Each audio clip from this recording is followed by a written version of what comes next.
أنا جد سعيد اليوم أنني نستقبل أخي وزميلي علي كوليبالي وزير الاندماج الإفريقي في جمهورية كوت ديفوار. سعيد أن هذا اللقاء يكون هنا في مدينة العيون بالصحراء المغربية، وفي إطار هذه الزيارة الرسمية اللي كيقوم بها معالي الوزير، واللي تميزت على الخصوص بتدشين قنصلية عامة لكوت ديفوار بمدينة العيون. كوت ديفوار كانت من الدول الأولى اللي دعمت المغربية الصحراء.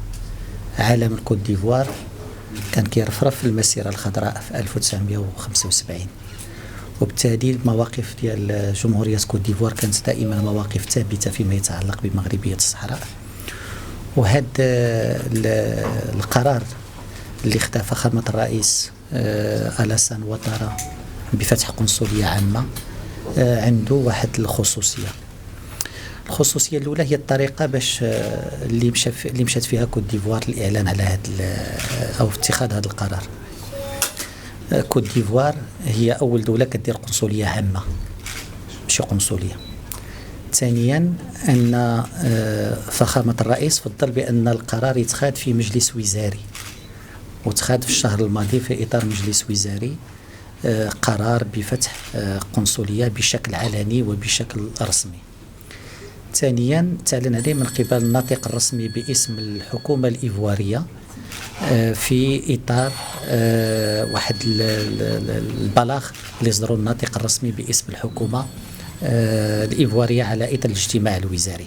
وبالتالي فهو مر بواحد المسلسل رسمي دستوري قوي. ثانيا العلاقات بين المغرب وكوت ديفوار هي علاقات متميزة جدا. بحال اللي كتعرفوا جلالة الملك زار 6 المرات جمهورية الكوت ديفوار، وهو من الدول الأكثر اللي زارها جلالة الملك في إطار الزيارات الإفريقية.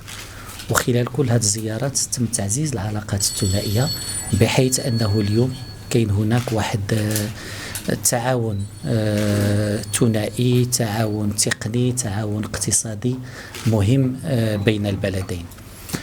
كوت ديفوار كذلك كانت بجانب المغرب في كل المعارك الدبلوماسية حول قضية الصحراء المغربية، وموقفها اليوم بفتح هذه القنصلية العامة كيجي ليؤكد هذا التوجه ويؤكد هذا الموقف الثابت اللي كان من مع الرئيس الراحل أوفويت بوانيي في علاقته بالمغفور له جلالة الملك الحسن الثاني، واللي كتستمر اليوم مع فخامة الرئيس ألاسان وطارا وجلالة الملك محمد السادس نصره الله.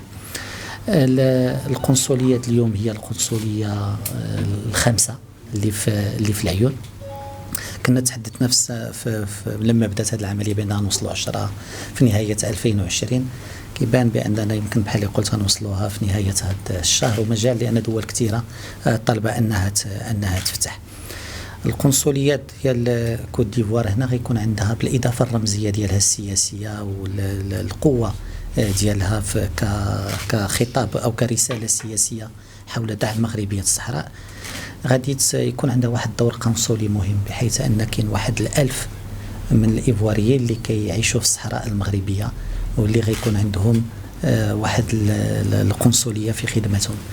ثانيا أننا اتفقنا اليوم على أن غتكون واحد 30 منحة للدراسة للطلبة الإيفواريين في المعاهد التكوين هنا في مدينة العيون في مجالات مختلفة ومراكز اللي كثيرة هنايا، سواء في القضايا المرتبطة بالصيد، سواء في التنمية المستدامة، سواء في الطاقات المتجددة، سواء في البناء وغيرها، واللي غتخلي كذلك مدينة العيون واحد القطب للتعاون جنوب بين المغرب وعمقه الإفريقي. La région du Sahara est un carrefour commercial important. C'est le lien entre le Maroc et sa profondeur africaine. Et donc la dimension commerciale sera également présente, en plus de l'investissement qui pourrait également venir de cette région vers la Côte d'Ivoire dans le cadre de la coopération sud-sud très exceptionnelle entre nos deux pays. Ému par l'accueil qui nous est réservé aujourd'hui dans cette belle ville de l'Aïoun. La ville la plus importante du Sahara marocain. Monsieur Walid, l'ambassadeur de Côte d'Ivoire au Maroc, moi j'ai préparé une déclaration. Bien sûr.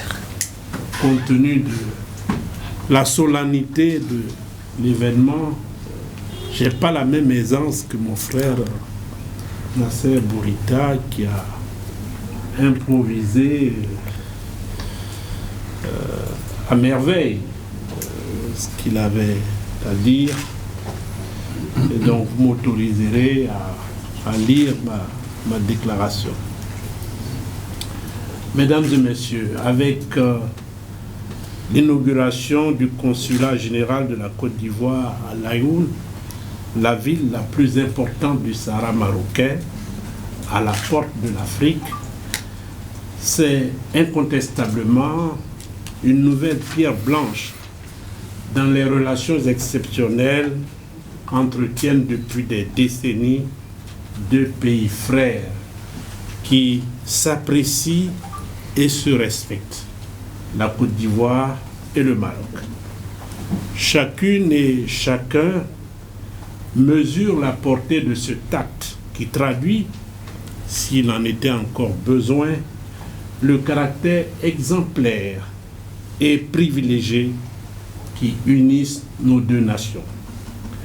C'est cette façon de faire de la politique dans une proximité toujours plus accrue qui explique la création de ce consulat général que nous venons de visiter, un très beau bâtiment et qui donne envie à plusieurs diplomates de venir dans cette belle ville, d'être nommés, mais la décision appartient au président de la République, une décision qui sera prise très rapidement. Ainsi, cette institution va assurer, comme vous le devinez, une plus grande représentativité de la Côte d'Ivoire dans les 3 régions du sud marocain. En prenant une telle décision, la noble ambition du gouvernement ivoirien est de rapprocher davantage l'administration consulaire des ressortissants ivoiriens vivant dans ces 3 régions et vise aussi à renforcer leur protection consulaire. Celle-ci, jusqu'à présent, ne relevait que du consulat honoraire de Côte d'Ivoire à l'Aïoun.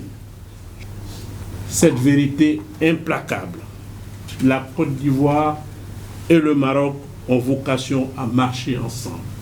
Et c'est la raison pour laquelle le président Alassane Ouattara a milité pour le retour du Maroc dans la maison commune, dans sa famille naturelle, parce que l'ancrage africain du Maroc constitue un atout indéniable et aujourd'hui, cet ancrage qui s'affirme de jour en jour donne la possibilité de faire de grandes choses ensemble, comme en témoigne l'ouverture de ce consulat général ici à l'Aïoun, un véritable carrefour et une belle ville, comme je le disais tantôt.